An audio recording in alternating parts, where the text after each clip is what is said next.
watching the Bulldog Brewhouse Podcast. Hey everybody, it's Steve Grover. It's July 29th. It's a beautiful day here in southern Alberta, and we're not in the office, obviously you can tell. We're at the beautiful Kenrick Hotel here in gorgeous Banff, Alberta. One of my favorite places to visit. I grew up in Calgary, spent every weekend in Banff, and I've got a special guest here, JD from Freedom Biker Tours. How are you doing, JD? Great, man. Good? Excellent. Okay, yeah. good. So I know who you are. Can you tell my viewers a little background about who JD is, where you're from, and what are you doing now with your career regarding Freedom Biker Tours? I'm a Canadian. I was born in Germany on an Air Force base. Lived in Canada most of my life. Raised on the West Coast, Vancouver. Lived in the Okanagan for 20 years. Currently residing in Calgary. But we're going back to the Okanagan as soon as humanly possible. Mm-hmm. I've been in the travel, tourism, and hospitality industry my entire career, which is a long time, like 40 years. Yeah. And I've pretty much done everything you could think of. Been in the airlines as a flight attendant. I've worked in operations at the airports. I've been a travel agent, tour operator. I've been in hotel sales and marketing and operations for 25 years or so. I have a tourism consulting firm. Yeah. And I actually work for this hotel. Okay. I'm the sales manager for the Kenrick Hotel. All right. But I started Freedom Biker Tours 6 years ago because I did my third post-secondary educational accreditation. I did a graduate master's degree in tourism management, and I graduated 10 years ago. And I wrote I'll back up a bit. I've ridden motorcycles my whole life and loved it. But I wrote my graduate research project, my thesis. The topic was motorcycle tourism and biker culture. Okay. And that's where it sparked the interest in starting a motorcycle tour company in Canada, promoting Canada as an international motorcycle touring destination. Okay, and how did you come up with the name of Freedom Biker Tours? How did that name come? Because I spent a lot of money and went through a 6-month branding exercise, and that's what we came up with. Oh, okay, all right. Yeah. So it's not like me, I just bought a Bulldog, and I've got Bulldog Brewhouse Podcast, and I use the Bulldogs as my mascot, hey? You actually did some analysis. Yeah, we actually did some work behind it, yeah, for sure. Okay. So you've been riding your whole life, and obviously is your preference a Harley Davidson bike? Personally, yes. Okay. But professionally, with our brand, we don't care what you ride. Okay. It's more about the values and the passion and that we all share. Okay. And I've been riding most of my life too, and I got a variety of bikes. What is the attraction you have for Harley Davidson? Harley Davidson is a culture. Yeah. It's it's more than just a brand. It's a community. Yeah. Like what did Bob say on one of our tours recently? He said you don't see many people with Kawasaki or Honda tattoos. Okay. But you see people with Harley Davidson tattoos like this one right here. Okay. Right? Yeah, you should put that on the camera so people see it. There you go. Can you see that? Yeah. It's upside down there. Yeah. Right? Yeah. So at the end of the day, what kind of Harley do you have? I have two. Yeah. I have a Softail, a custom Softail, a Softail Deluxe, and it's completely blinged out. It's full of chrome. It's got custom artwork on it that matches my tattoo here and my half sleeve tattoo there. I designed it all myself to match. His name's Tasman. Yeah. My bikes are guys. Yeah. Okay. They're not girls. They're guys. Okay. All right. And then the other bike is a touring model bike. It's the one I used to guide the tours in Western Canada. It's a Street Glide Special. Okay, that's a nice bike. Fully blacked out. Yeah, not a speck of chrome on it. Okay, cool. We call them the Black Beast. Okay. So then, you've been in the tourist business for quite some time. What was the attraction of you getting involved in the tourist business? Well, when I first finished high school, I went to bartending school, and I became a bartender, and I worked at, I was a keg waiter and bartender, and worked at a lot of different hotels and restaurants around town. I just in Calgary? No, in Vancouver. Okay. And I just kind of fell into it. I liked it. Yeah. I got into it. I started going to college and then university eventually, and it just stuck with me. I wanted to get in the airline business and became a flight attendant and that for years. But so let's stop there. Everyone flies on planes. Right. What's the real life of a flight attendant? Is it exotic as it looks like, or is it a hard life? It's hard work. Yeah? It's Okay. physically demanding. Yeah. And, you know, I used to, when I was 25 years old when I was doing this, I used to wake up in different countries in the middle of the night going, holy, where am I? Yeah, kind yeah. of thing, right? Because Okay. the time changes and Yeah, everything and that. But it's a lot of fun. Yeah. And you know, I was a single male at the time, Yeah. right? And quite honestly, back then, a lot of the other guys were gay, you know, and that. Yeah. So Isn't it a let's just- very female-dominated Oh, industry? absolutely flight it is, attendants? yeah. So I had a lot of fun. Let's just leave Yeah. it at that. Okay. All right. And what airlines did you work for? I worked for Ward Air. Oh yeah, I remember them. Yeah. Yeah, because I remember our family used to go from Calgary to Honolulu. Yeah. That was the old times when my parents used to dress my sisters up and me for the flight.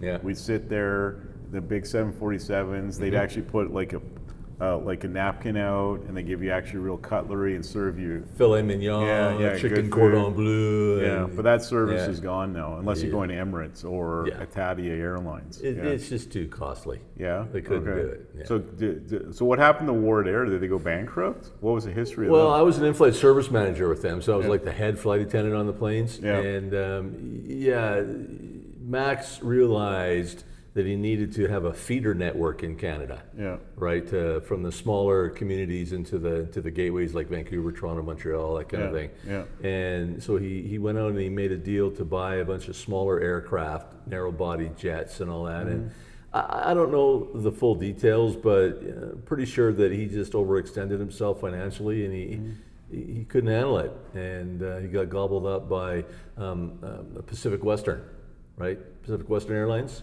Pacific Western Corporation. Okay. Well, they owned CP Air. They bought yeah, CP CP Air, Air, yeah. and that, Yeah. and then it was like David bought Goliath kind of Yeah, thing, right? yeah. And then they created Canadian Airlines International. Yeah. So they merged Ward Air with Canadian Airlines International, and then Yeah. Air Canada bought Canadian Airlines International. Okay, so let me ask you something. Like, I went to school in the U.S. I traveled the U.S. a lot, even in Europe. What's the problem with the airline business in Canada? Because you only have essentially you had one airline's Air Canada. Right. Then WestJet arose in the late 90s, and they've done financially well, but now they're backed up by a bunch of hedge fund guys out of Wall Street. How come they're, and then, you got Porter Air, you got, some little airlines that go bankrupt here and there. Is the market just not big enough for more airlines like in the U.S.? That's part of it. Yeah. That's part of it, but part of it is also cost. Yeah. It's not cheap to run an airline. Well, I these know days. that. Yeah.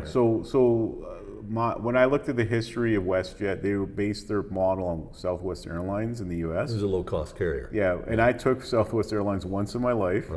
I went from Dallas when I was going to law school to Albuquerque for a interview to become a lawyer in New Mexico, and it was like herding the cattle. Like they actually don't assign you a seat; they give you like numbers, Yeah. and then you just run to the gate, and then you run and you sit down wherever you want to.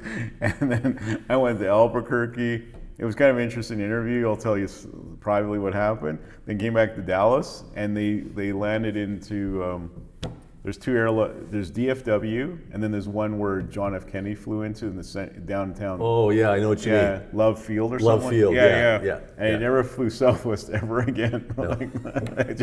But WestJet was based on Southwest. Initially. Yeah, but now they've become almost like any other carrier, very more boutique-ish. Like they sign the seat. You can carry your luggage on. You check your luggage. They actually feed you. They feed you food. So they never stuck with that Southwest model, hey? No. Well, why was that? Do you know anything about I that? honestly don't know. Okay, all right. I don't Okay. know. I suspect it was a competitive thing. Yeah. They needed to compete with Air Canada. So who's the other airlines that was here? My wife took a flight to Ottawa once. It's not Porter Air. What's the other airline? Back in the 90s, No, there just was- recently. Flair. Yeah, Flair. Flair. Yeah, Flair. So she goes to Ottawa to meet her friend. She buys a ticket very, very cheap. Then you got to pay for your online baggage. Then you got to pay for your checked baggage. Then you got to pay for your seat. Then you got to pay for your food. And by the time she did the math, it was actually as Same much to price. fly WestJet as Flair. So she never did that the again. whole ultra low ULCC ultra low cost carrier Yeah. is a misnomer. But what about Ryanair? Does that really work in Europe? That's in Ireland, man. Yeah, but they're all over Europe. Yeah, they are, but Do they actually work at all or no? I don't know, I've never flown them. Okay, but we all know Southwest Airlines. They've done very well. But I don't think I'd ever fly them again, honestly. You know what? It's a personal thing with everybody. Like me personally, I'm a loyal Air Canada guy because I collect airplane points and I have hundreds of thousands I of points. prefer WestJet, just to let you know. Yeah, okay? that's okay. That's okay, man. It's all good. That's what makes a competitive world, right? Yeah. I don't like WestJet. Okay. Because I'm 6 foot tall and my knees are in my chin and I sit on that plane. Yeah, but I buy the aisle seat for another $70, and I'm 5'7". I feel good. So do I. I buy the exit row seats on Air Canada. All right. Or the premium. Okay. Premium economy. Yeah. Okay. So interesting fact about me, I lived in Las Vegas for a couple years, and I don't know if the hospitality industry, I think the #1 school in the world is University of Nevada, Las Vegas for hospitality degrees, and Cornell. I don't know if you knew that. I didn't know that. But obviously in Las Vegas, it's hospitality everywhere, hotels, restaurants, bars. But what's the hospitality industry like to work in? If some young person's out there looking to get involved in a hotel or restaurant, what would you recommend to him or her? Well, that's an interesting question. Many years ago, I had a part-time job working for a private tourism college in Vancouver. So evenings, right? And that, 3-4 hours a night kind of thing, a couple times a week. And it didn't go so well. Why is that? Because I told the truth.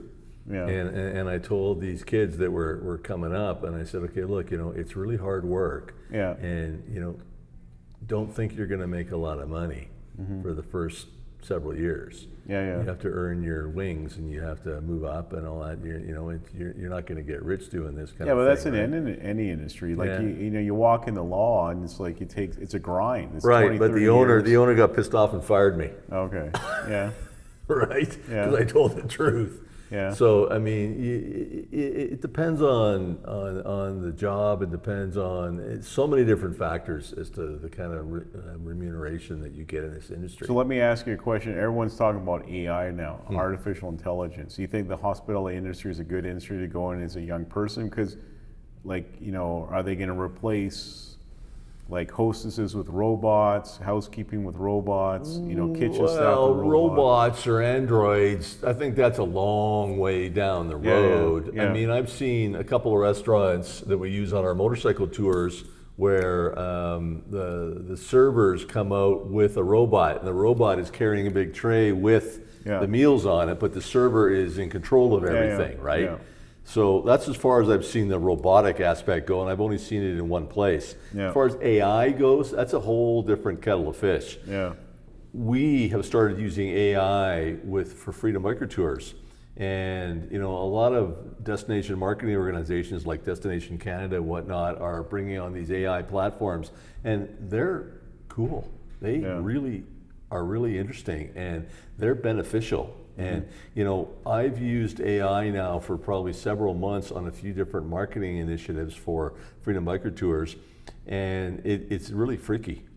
I go on to ChatGPT on my computer and I ask him some questions, or him. I'm even calling him a him.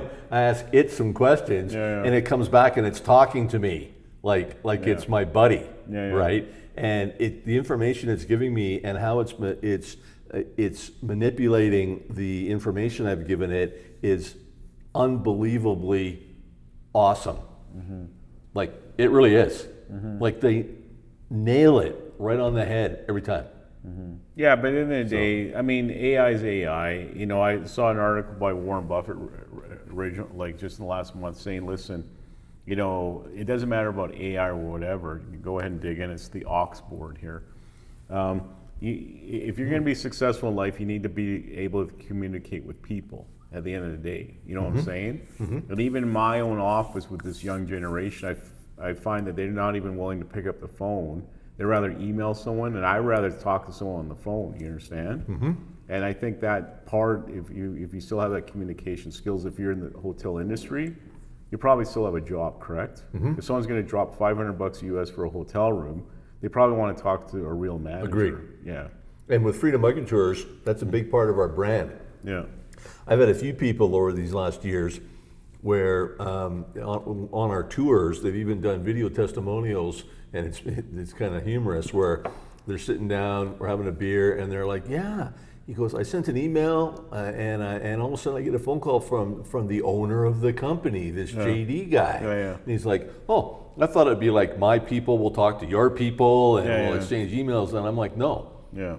Every single person that wants to come on one of our tours, I want to connect on a human-to-human level. That is an integral part of our brand. Yeah, and I like that because we support the Calgary Hog Group, the Hog Organization of Calgary. Harley Owners Group, yeah. And I like how you're there on Saturdays and you're there trying to relate to people, and you've got some clientele that way. Absolutely. And so Freedom Biker Tours, you started 6 years ago. How many current tours do you have going on throughout a year right now? In Canada, we have 4 tours. The thing that's important about our tours are they're very close to all-inclusive. They're higher end programs. They're full-on motorcycle tour vacation packages where everything, including motorcycle fuel, is included. Attractions are included. Taxes and gratuities on the included meals and attractions are included. So the food's included? A good portion of the meals, not all. Well, which one do I have to pay food for then? Well, it depends. Pretty much breakfast every day. Yeah. Except for a couple of days where we're staying for more than one night and we're having a day off the bikes. I allow people to sleep in a bit and their breakfast on their own, right? Yeah. But everything else is included. And our age demographic, it's important to understand that we're 50 plus. Yeah. So people, when they start to get a bit older, don't consume as much food as a 20-year-old or 25-year-old, right? So it's good to leave some leeway in there. So I thought about including all meals, breakfast, lunch, and dinner for 10 to 14 days, and that was just too much. Okay. People didn't like it, and it bumps up the cost of the program, right? So we have 4 tours. Yeah. Sorry, to answer your initial question. Yeah, go ahead. We have 3 in Western Canada. Yeah. 2 that start in Calgary and go through the Rockies all the way to the coast, the Okanagan and the Kootenays and back to Calgary. 1 that's on the West Coast that does Vancouver Island and the Sunshine Coast, and that's a ladies only program. And then we have 1 in the Maritimes. It's been sold out for the last 2 years in a row in the Atlantic provinces. Then we have a partner who has a program in Mexico's Yucatan Peninsula. Yeah, that's nice. And in Canada, it's 1 exclusive departure per year of each itinerary. Okay. In the Yucatan, it's 1 a month for a week, November through April. Oh, okay. And then we have 1 in Australia. Yeah. It's a 15-day program with a partner down there, and it's 1 a year in November every year, which is the beginning of their summer. Yeah, and I know there's a gentleman from the Calgary Hog Group that went on in November. What was his name? The guy with the cap all the time? We talked very highly about Rick. the tour. Rick Williamson. Yeah, he talked very highly about the tour. He enjoyed it. Very mixed with bikes and everything. So you don't have to be a Harley rider to get on the tour. No, not on any of our tours. Yeah. We've actually had Can-Am and trike riders on our tours. You accept Ducati riders? Sure. I got a new Ducati, so I'm sold now on Ducati. Steve, you can come on one of our tours, man. Yeah, it's all good. Well, we all know that Grover Law Firm bought a tour this year. Yep. And we raffled it off for a free raffle, no strings attached, at 2 Sunday. Yep. And that lucky lady was Lisa from the Calgary Hog Group, right? The director of the Hog chapter won it. And how did that tour go for you? Oh, we had a blast. Unfortunately, the first few days the weather wasn't the greatest. We had that big storm at the end of June hit southern Alberta. But after that, once we left Jasper and got into BC, the weather was amazing. Okay, so let me know. So I don't know tell me, our firm spent $10,000 plus to buy this tour. So tell me the route that happened that day with that tour with Lisa. Where did you start? Starts Calgary, goes to Longview, does the Highwood Pass up to here to Banff. Yeah. We stay here at this hotel for 2 nights. Oh, nice. We have a day off the bikes the next day, and we do the Banff gondola, and then I give them the free afternoon to wander Banff. It's Banff, right? Yeah, wander Banff. Next day we leave, we do the Icefields Parkway up to Jasper. Yeah. We walk on the Athabasca Glacier, we do the Ice Explorer adventure. Yeah. We overnight in Jasper. Yeah. Then we leave Jasper and we head to Clearwater, BC. Okay. And we go into Wells Gray Provincial Park and we visit Helmton Falls, which is the 4th tallest waterfall in Canada. Okay. Then we leave Clearwater and we head down from Clearwater we go to Whistler. Okay. And we do the Duffy Lake Road. Oh, you go all the way to Whistler. Yeah. Wow. And we overnight in Whistler. Yeah. And then we leave Whistler, and we do the Sea to Sky Highway, right down the coast through Howe Sound, and we go through North Vancouver, and then we have lunch up Grouse Mountain. Nice. the peak of Vancouver. Yeah. Then we continue through, we skirt through Vancouver. Unfortunately, we have to go through part of the city. And we come out the other end along the north shore of the Fraser River and through Maple Ridge and Mission. Yeah. And we overnight in Harrison Hot Springs at the Harrison Resort, Yeah. right on the lake. Then we leave there and we head up the Fraser Canyon. Okay. And we turn at Spence's Bridge and we come into Merritt, and then we come into Princeton from the back way, which is it's one of the top 10 riding roads in Canada. Yeah. And then we do the Similkameen Valley along Highway 3 into Osoyoos through the Richter Pass, and then straight up Highway 97 to Penticton. Okay. 2 nights in Penticton. Yeah. Lakefront Hotel, Yeah. my friend's hotel actually. Everybody gets Lakeview rooms for 2 nights. Nice. Then we have another day off the bikes on a Saturday. Okay. Yeah, that's fine. First thing in the morning, the largest open air market in the South Okanagan is right in front of the hotel, 4 blocks. Okay. So everybody walks the market, has coffee, whatever. Then at noon, we meet back at the hotel and we do a 5 winery wine tour Okay. with Grape Savvy Wine Tours. Yeah. It's a blast. Yeah. And then the next day, we head to the Kootenays. Okay. And we have 2 different ways to get to the Kootenays, because there are 2 different great ways to get there. Either we go up to Revelstoke and overnight and come from the north, or we go up to Vernon and through the Monashees, and then we stay overnight in Nelson at a lakeside resort in the town of Nelson. Yeah. Then we leave Nelson and head across the Kootenay Bay Ferry, down the east side of the lake, through Cranbrook and up to Fairmont Hot Springs. We overnight at the resort. And then the next day, the last day, we head back into the Rockies, Highway 93, intercept Highway 1A from the west to the east, back to Calgary, have dinner, hugs and kisses, blah, blah, blah. Yeah. So where do you have Tour's over. dinner? What's the last dinner?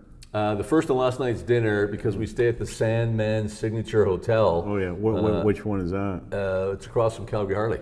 Oh yeah, I know that one. Yeah, and we stay in Moxie's. We eat in Moxie's because it's a big place and the food's really good. They got a good Reuben sandwich. Do they still have it on the menu? Yep. Okay. They do. All right, you can dig in. So this is called the Ox Board. Okay. And we're here at the Kenrick Hotel, and it's called the Fat Ox. Fat Ox of Banff. Yeah. Okay. So tell me the history of this hotel, because I remember it wasn't so fancy when I was growing up, and there used to be a old little Swiss kind of restaurant. Ticino's. Yeah, Yep. I came here. It was very 80s looking, 70s looking with shag carpet. And what was the name of this hotel before it became The High Country Inn. Yeah, I It was remember. the High Country Inn Yeah. for like, I don't know, 40 years. Yeah. Something Oh like yeah. that. Yeah. And that it's family owned and operated. They used to own the family group used to own 4 hotels in Banff, but during COVID they sold 3 of them. Okay. But they kept the High Country Inn, and then in 2025 they closed it, renovated it, and rebranded it to become the Kenrick. How did they pick on the name Kenrick? The Kenrick, from what I'm told, it's a legacy thing. The patriarch of the family, Arlen Irwin, he started the whole thing back in the early 60s. Yeah. Apparently the first motel in Banff that he owned was called the Kenrick. Okay. Okay. And then, so the family decided to, honor his legacy. Okay. Because he passed away in, I think, 2011 or 2012. Okay. And so So they've been in Banff for some time. a at long Banff. time. And the Ticino's, I've been here. Swiss Italian restaurant. Yeah. It's old school. I sort of miss it. Yeah. Oh yeah. I don't. No? No. Okay. I like those old like 70s, 80s looks. The Fat Ox is Alpine Italian cuisine, and it's amazing. Well, it's Italian Alpine cuisine, right? Alpine Italian. Yeah. Okay. Yeah. Yeah, because I stayed here in November of last year with my daughter, and we had a good time. Very modern hotel, very clean, and the pool's pretty nice. It's kind of like a Norwegian kind of spa there they They're have going there. for kind of a spa Yeah. type environment in there. Yeah. They have 2 hot tubs, a cold plunge pool, and a saltwater swimming pool. Yeah. Okay. A couple of cabanas, lots of couches and that to sit on around the pool. Yeah, but they've done a fantastic job, and what I've seen in the last 5 years growing up in Calgary, spending every weekend in Banff growing up, is they're taking these old hotels, gutting them and modernizing them, because I think they realize that Banff is a huge gem for people to come, and they want modern hotels now, hey? Banff is one of the highest demand tourist destinations in Canada. I think in the world right now, isn't it? Could be. Yeah. Could be. Okay. Well, I know about 5 million people go through Banff every year, tourist-wise. 4.5 to 5 million is the Yeah. number that I've been quoted annually, and predominantly that's probably 75% of that's in the summer. Okay. Yeah, obviously. Yeah. And then how did you end up being the sales manager here? Is there a history of that story? Yeah, there is. Okay. I started a tourism consulting firm in 2005 when I Yeah. left a big hotel chain that was based out of Vancouver. And I moved to the Okanagan, bought an old rundown campground and RV park on the lake in Summerland, renovated it, opened it up, rebranded it, ran it for 16 years, and I started my own consulting firm as well. And at its heyday, I had 15 hotels and resorts in my portfolio, including the 4 hotels here. Okay. But I started with 2 other hotels here in 2007. Which ones were those? The the Voyager Inn, which no longer exists. It's the and Moxie. and the Spruce Grove Inn, which is a Canalta. Oh, yeah. It was owned by the same guy. And I was with them for 3 years. And then, but I really didn't like it too much. The GM was a friend of mine, and he left, and that. So I knew that these guys, that when they had the 4 hotels, were looking for somebody from a sales and marketing perspective, right? And I lived in the Okanagan, and they were happy for me to work remotely. So I signed a deal with them in 2010, and now we're almost into 2027, and I'm still here. Yeah. Okay. Right. They're a great group of people to work with, especially the general manager of this hotel. He was the fellow that was the managing director when we had the 4 hotels. Yeah. He's a phenomenal human being. Yeah. Well, no, it's a very nice hotel. I recommend it. It's clean. It's modern. The rooms are excellent. Very modern. Beds are comfortable. Good staff here. My only pet peeve with this hotel is that they don't let pets in. You know. Yeah, that was a decision that the owners made when the renovations and the rebranding was They done. didn't want pet-friendly rooms, certain floors. The High Country used to have a couple of pet-friendly rooms, but they decided against it now. Okay. And where do you? So Freedom Biker Tours has tours in Canada. Obviously, the Maritimes were very beautiful. I'm licensed as a lawyer in Nova Scotia, New Brunswick. And where do you see Freedom Biker Tours going in the future now, next 5 to 10 years? Well, in 10 years from now, I'm probably going to retire. Yeah, we'll say next 5 years. We'll see. I want to keep working on Canada. 2 of our 4 tours this summer are sold out. Yeah. So I want to keep building those up so that we're firing on all cylinders, and that every summer our core Canadian programs sell out every year, and boom, they're good. And we've elevated Canada on the international stage as an international motorcycle touring destination. Yeah. That was my fundamental goal, was to do that. But then I have some other ideas too. I've been approached by several other companies to do some co-branded stuff in other parts of the world. We have a South Africa program in the works with another Canadian company, actually. We have a Scotland program in the works with a company based out of Edinburgh. Well, that's nice. Yeah, and Calgary Harley-Davidson and I have shook hands on a deal in a couple of years to do a tour to Alaska and back from Calgary. I'm interested in that one. I keep on telling you about that because it'd be kind of interesting going through Alaska Highway, the Yukon up to Alaska. Yeah. And it'd be a very nice country to go travel. I've done an initial run on the itinerary just to plan it out, because trying to make it so that we don't double back on the roads, or that we do as little as possible. Yeah. When you get up north there, it's difficult in some areas. But it's looking like it's going to be a 2.5 to 3 week itinerary. So this is a one-time bucket list, small group, 10, 12 bikes at the most experience. Okay. It's not going to be cheap. Yeah, but it's going to include everything. 20 grand or so? Pardon me? Probably 20 grand, maybe? Maybe 15, not 20. that much. When you factor in the U.S. exchange in Alaska, that bumps it up a bit, unfortunately. I'm thinking around 15 or so. Okay. Kind of a per Do you know person. the history of Alaska? You know why Russia sold Alaska to America? You know why? No. Because they didn't want the British to get control of it. That makes sense. Yeah, so they sold to America, and then America and Russia now are like mortal enemies. Kind of interesting, hey? But it's great. I would love to have bought Alaska. What did they buy for, like 15 million or something like that? Yeah. Insane, eh? It's like the Louisiana Purchase, right? Yeah, 7.5 million. Something like that. Yeah. You know way the story back. about all that? So they went to Napoleon. They only wanted to buy New Orleans, and they offered the whole Louisiana territory for 7.5 million. Pretty good deal. Pretty good deal. Wish we had those deals now. 200 and some years ago. Yeah. And then obviously, so the what's the attraction of the Maritimes? Why is that always selling out every year? Well, we're the only motorcycle tour company in the Maritimes offering a program out there. And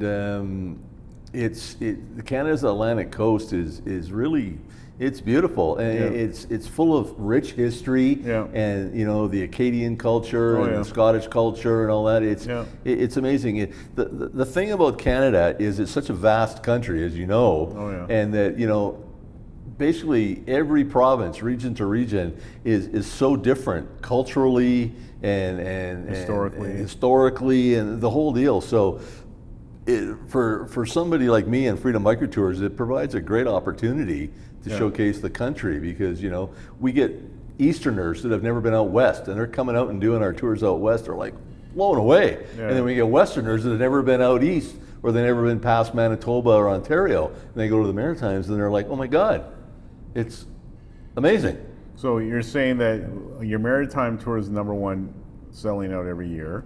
The typical person on your Maritime tour is a Westerner. Would that be fair? And Americans.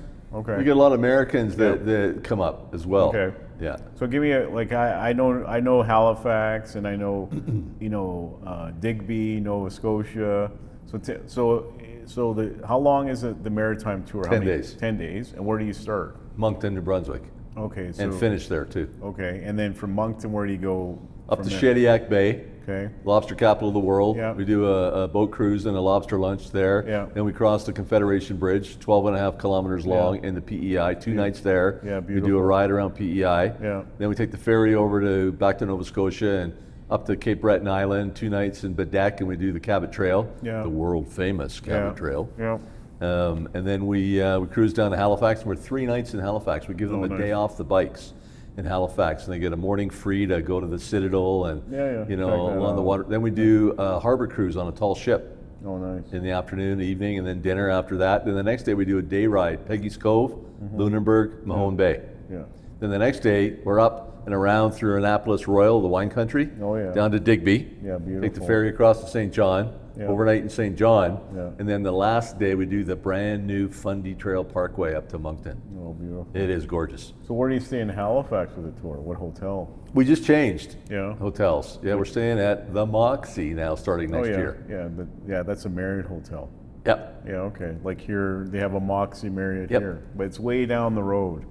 Here it is, Yeah, In yeah, Halifax, yeah. it's right downtown. It's like 5 blocks, 4 blocks from the waterfront. Yeah, but it's fascinating for me to see like this whole renovation of hotels and restaurants. I mean, they've taken it to another level here in Banff. Wouldn't you agree with that? To compete internationally for business. Yep, they have. Yeah. Banff is really, it's something that I've discussed with my teammates here for years. We're going to hit the ceiling soon. Yeah. Pricing ceiling.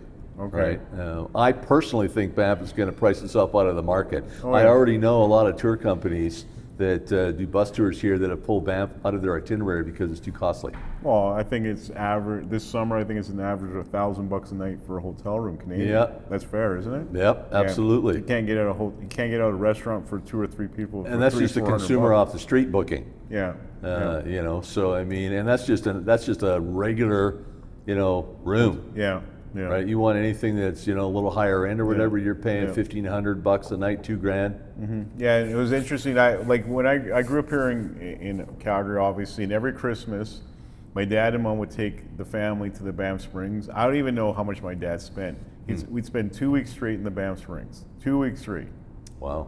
And then we'd be skiing at Norquay every day, come back, have all our meals at the Banff Springs. I don't even want to ask Dad what it cost, but it was probably pretty pricey. Yeah, how many years ago was that? 30? In the 80s. Yeah, so 40. Late 70s, 80s. 40 years ago, yeah. But it was a lot of money back then. Yeah. And it's all relative, right? It's all relative now. Yeah. But it was just a pleasure. When you look back at it, it's a pleasure to spend 2 weeks in the castle and be a little kid running around and hanging out in all the halls and everything. Yeah. But you don't appreciate it until you're later in life, hey? Absolutely, I agree completely. And then, they had the Alhambra room, and they used to do the big, what's his name?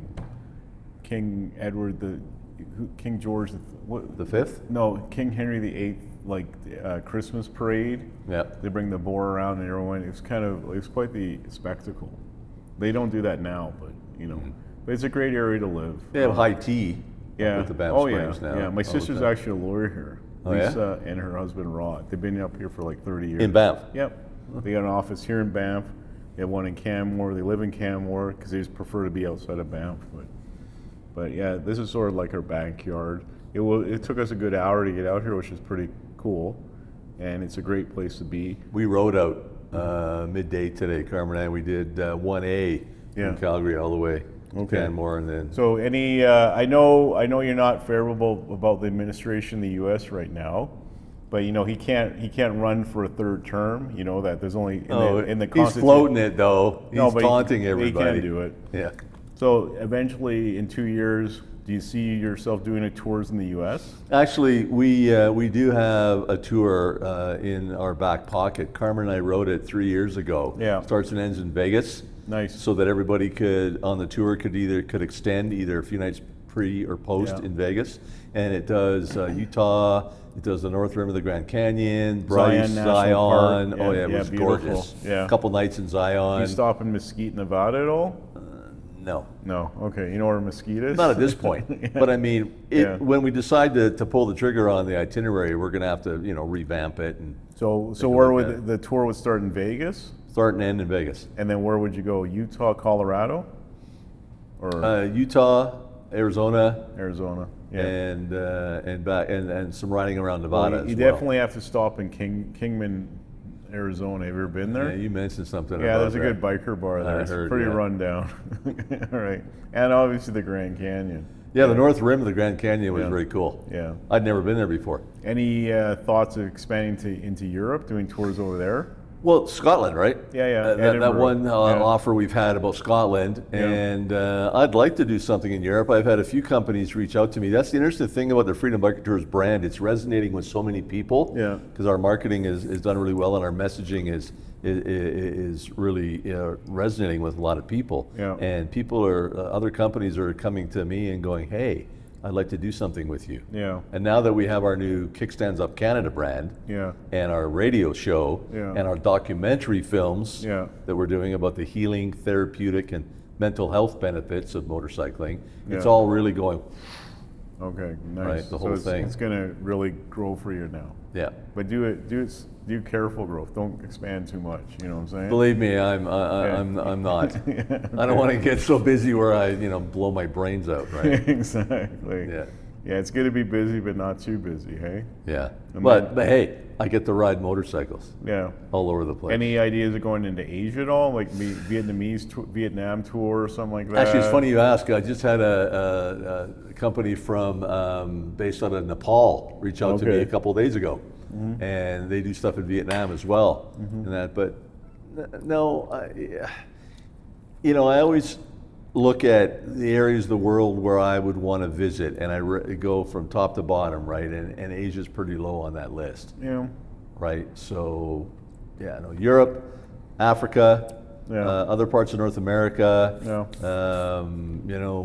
Maybe Central America after that. Yeah. Australia, New Zealand. New Zealand is definitely on the list. Yeah, I've been to New Zealand. It was a good country. I don't think I ever returned to it. Oh, I loved it down there. Yeah? Okay. Oh, I loved it. And so the tours in Mexico, how long are those ones? A week. A week, and where do you start? Starting in Cancun. Okay, and where would you go from Cancun? It's a loop around the Yucatan Peninsula. Okay, and then do people fly their bikes down, or do they get bikes No, down my there? business partner down there has a fleet of 8 Harleys. Oh, nice. Okay. Yeah, so the bike's included. So are they all big bikes, or can they be? There's a 5 street Road mob? Kings, 1 Electric Glide, 1 Street Glide, and 1 Softail. Okay, all right. At this point. Yeah. Okay, yeah. And it's very hot, hey? Hot and humid down Hey there? man, there's nothing like riding around the Yucatan in 30-some degree weather, man. It's awesome. Okay. Because the resorts that they stay in and the hotels are all really nice. Yeah. A lot of meals are included. Really cool attractions like Chichen Itza, one of the 7 wonders of the world. We get a guided tour of that place. Yeah. I'd never been there before until 3 years ago. It's awesome. All right. So obviously you're working pretty close with Calgary Harley. And any other dealership you're working closely with, or just pretty much based out of Calgary? Well, I'm having to expand our rental partner situation just because of available inventory. Yeah. Calgary Harley is still my #1 rental partner for my Western tours that start in Calgary. Yeah. But I'm having to expand into another company that offers as well. And the same in the Maritimes. I have 2 rental companies out there as well. It's just just it is what it is, right? Okay. So what is a typical, so my viewers know, like what's a typical tour cost in Canada for someone to do a 10-day tour? It depends if you want to ride your own bike Yeah. or you want to rent one. First of all, So say you got your own bike, you got a road glide at home, and you're interested, and you want to sign up tomorrow for the. well, then you got to get your bike to the point of departure and home again. So we get a lot of that. About half our people ride their own bikes. Yeah. So they either ride it, ship it, or trailer it to the point of departure and then home again, right? So there's a cost involved in that Yeah. for them too, right? Yeah. But say you're riding your own bike, it depends. Like the Maritimes tour, if you're riding your own bike, $6,000. Okay. Something and like if you that. rent one? But that's per person, and that's if you're a hotel room on your own and you're riding the bike by yourself without a passenger. Yeah. Because all the pricing is per person. So if you're a couple, let's say, and you're riding on one bike, then everything's split down the middle. It's Yeah. 50-50. So then Yeah. it's maybe like $4,000, but Okay. it's per person. So it's Yeah. $8,000 in total. Those are just round numbers. So say I want the tour next year to Maritimes, and I fly into Moncton, and what's it going to cost me to get a bike out there on the whole package, pretty much? I can't answer that, Steve. I haven't finished putting it all together What did yet. it cost this year or last year? You're not being fair, man. I can't remember all those numbers. I Eight to can't- 10 grand, maybe. No, not that much. 7 The grand? Maritimes is the most affordable of the programs because it's the shortest Yeah. as well. And things aren't as expensive in the Maritimes as they are in the West. Yeah, yeah. Although they got the 15% harmonized sales tax out Yeah, there, and which food's more expensive there than Alberta. That's what I found. not really. No. Okay. No, and that, but we've only got the GST here, the 5%, where they got Yeah. the 15% out Yeah. there. So I don't know, per person by yourself, $6,500 That includes on your hotel? own bike. That's everything, Oh, that's a pretty good deal. And food. And Most your gas, meals. And the gas. and the fuel, and a Okay. sport vehicle, and a Yeah. guide, Okay. and the attractions, and the taxes and gratuities on the meals and the Yeah. attractions, Okay. all that stuff. So if someone's looking right now to, okay, I'm in Germany right now, and the podcast is worldwide. Bulldogs are popular across the world right now. Winston and Ruzi. So a guy's in Hamburg, Germany, says, I want to do a Canadian tour.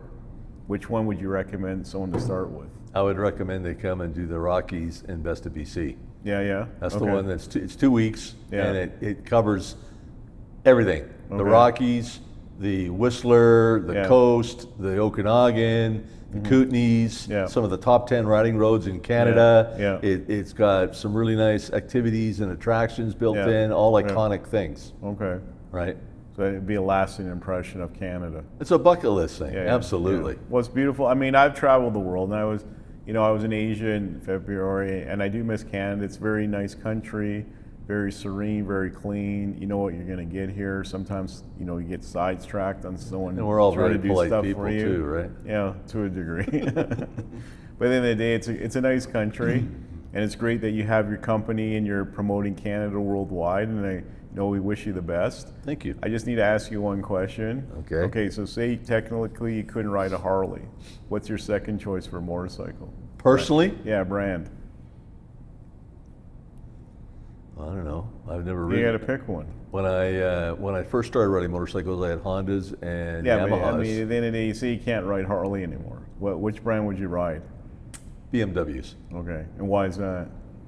because they've got some pretty nice looking cruiser model bikes. Yeah. Not the Okay. GS Yeah. adventure style, but their cruiser style. Yeah, we had yeah. a guy on the Maritimes tour from BC actually, Yeah. who rode his bike all the way out there and back to do Yeah. the Maritimes tour, and he had one of the big BMW cruisers. Yeah, yeah. It was a pretty cool bike. Okay, so you pick a Beamer. So I'd pick a Beamer. All right. Okay. Yeah. Any plans for the rest of the summer now? We're pretty much getting into August in a couple days. August 7th, we got another 2-week tour from Calgary to the coast and back. Nice. That Should be hot, hey? we're doing. Yep. Yeah. Yeah. Okay. We're keeping an eye on the fires too. Yeah. And yeah. that, and then in September we have the ladies only program.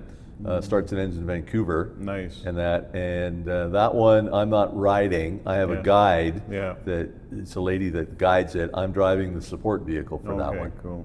That's an easy job. Okay. I'll be slinging luggage around for all these ladies and stuff Yeah. and everything, right? But you'll be around the fall and Christmas time, eh? Yeah, Calgary? we're not going anywhere this winter. Yeah. Well, we are. In January, we're spending a month down in the Baja. Okay, that'd be and nice. that we'll be Yeah. working from down there and that. Okay. But then, other than that, we got no plans to travel anywhere or no tours happening. Okay. Well, we got some events happening in November, so hopefully you and Carmen are around and you can come to our events and enjoy Grover Law Firm hospitality. Like Absolutely. usual. And Yeah. we're looking at a couple of screenings too for the documentary film with Calgary Harley in the Yeah. Hog Chapter. Okay. So we'll get you involved in that if you want. Okay. And then when's the motorcycle show in I Calgary? think it's the end of January. It's always the end of January of every year. So that's like in 2027. So I'll have the to last- look into that. Yeah, the last 3 days. But you had a spot at our booth. Yeah, it was amazing. Thank It you. helped you out. Yeah. Anything to help the motorcycle with me. We're all here to be together and just help each other out. We don't need politics or riffraff or, kind of like arguing stuff. No, like it was a lot of that, fun. You know what I'm saying? Yeah. Okay. And outside motorcycling, anything you have interest hobby wise? Outside of motorcycling, I used to be quite the adrenaline junkie. I still like doing certain things like that. It's just a little bit more mellow. Like what? What would you get your adrenaline going? Oh, parasailing, Okay. Paragliding. That's kind of scary because I watched the video. I did bungee jumping. Yeah. Okay. That kind of stuff. I've always liked to fly. Yeah. Right. I used to want to be a pilot when I was younger, and life just threw curveballs at me, and I never got Yeah. around to it. Yeah. Okay. And that, right? So I like that kind of stuff. I used to ski a lot, but not anymore, man. It's too cold. I go south now. I go where it's warm. Okay, all right, yeah. Well, parasailing's scary because I saw a video of an Australian guy got on a parasail. He fell down, unfortunately, to his death in the water. That's great. Thanks, Steve. Oh well, no, it's Appreciate a that. scary. It's a dangerous sport. You gotta be careful. And then the boating. Yeah. When I lived in the Okanagan and had my campground, I had a series of 4 different boats. Okay. And I was the crazy dad out on the lake with the kids tubing and water Yeah, skiing and ripping yeah. around everywhere. And when I moved back to the Okanagan, I'd like to get another boat again and spend Maybe a lot. Mastercraft or something like that. Well, I had a 21-foot Bayliner with a 5-liter with a cuddy cabin in it. It was the last boat I had, and that was a good-sized boat. So you got your boating license? Yep. Okay. For years. And you got your Class 6 too, right? Your Yep. license for motorcycling? Yep. Okay. Do you have your Q brakes? You don't have. Apparently, I'm getting that dough at some point in the near future, so I can Yeah. drive limos and Yeah. and shuttle buses for wine tours and stuff. Potentially, I've had an offer for when I semi-retire. Yeah, whenever Kind of that thing. will be. If we can all afford to retire one day now. Semi-retire. Yeah. Okay. Yeah. And anything other than that, like movies? Like movies at all? Love movies. Have you seen Odyssey? No. Yeah, I got to see it. It's No. pretty good. Is it good? Yeah, I mean, I went on Friday, like an hour and a half. Like we're thinking, it's too long. Let's get out of here. But we stayed. It is kind of like a very, big production movie. There's big stories in it. You just got to be patient, but it is very long. 3 Carmen, hours.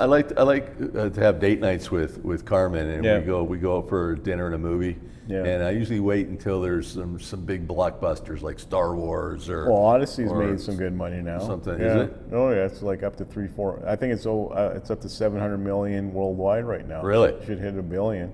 Yeah, people like it. People don't like it. It is very long. There's a lot of stories within it. Greek mythology, which I think is very fascinating. Yeah. Zeus and Yeah. how they took Troy and the Greeks all got together. So but you gotta remember it's 3 hours, okay? So an hour and a half. Don't think like me to walk out of the film because we were ready to walk out and then we Right. just stayed, okay? I like the action movies, like Well, there is action the Mission in it. Impossible movies. Yeah, And I like a good war movie. Yeah. To go to Private Ryan. Yeah, Saving stuff Private like Ryan. that. To go to a Okay. theater to see stuff Yeah. like that, and Okay. and Star Trek, of course. I'm a Yeah. Trekker. Yeah. That's my number one, man. I'm a Okay. major since I was a little kid. So who's your favorite character in Star Trek? Oh, Captain Kirk, man. Okay, William. He's still alive. Yeah. Amazing. Like He's everyone Canadian. else, everyone's dead except for Shatner. him. That guy. He's 95. Just had his 95th birthday. Yeah, he'll be long. He'll be around longer than you and I probably. The way that Could he's be. going. Could be. All But right. apparently they're rebooting the franchise yet again. Oh, I know. Yeah, In they that go. Paramount Pictures. Well, you know they're gonna supposedly do a remake of Scarface, Really? but it's gonna be based in L.A. with the Mexican cartel. So That could be interesting. yeah, but Scarface is a classic movie. Al Pacino, yeah, Al yeah. Pacino, you can't beat him. No. Yeah, he's getting up there in age, but he's a Yeah. great actor. Yep. Okay.